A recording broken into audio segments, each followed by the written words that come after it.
Busy pero enjoy raw sa pag-aaral ang nagbabalik eskwela na si Diana Zubiri. Pero surprised at di naman daw siya makapaniwala nang makatanggap siya ng award para sa pinagbidahan niyang indie film, ang Chikati Dilar Santiago.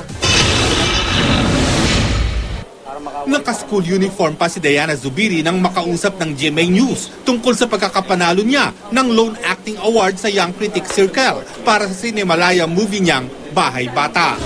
Isang nurse na saksi sa napakaraming pangyayari sa mga nanganganak sa isang pampublikong ospital ang role ni Diana. Hindi pa rin siya makapaniwala na may acting award na siya. Parang, totoo ba yan? Bakit ako? Yun yung una kong question sa kanila. Bakit ako? Bakit ako yung mananalo? Unang-una, yun nga, hindi ko pa nakikita yung pelikula. Tapos, hindi naman ako masyadong visible pa netong mga time na to. Wala raw inaasahan si Diana sa pelikula nila dahil maraming naging problema noong ginagawa ito.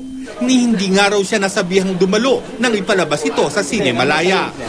Pagkatapos gawin ni Diana ang Amaya, ibinuhos niya ang kanyang panahon sa kanyang pag-aaral ng theater arts.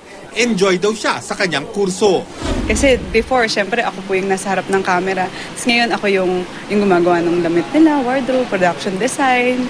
Opo, tapos sa script, kunyari may kulang, dinadagdagan. Masaya po eh. Hindi naman maiwasang ma-excite ni Diana kapag naririnig niyang may planong muling gawin ang Encantadia ng GMA.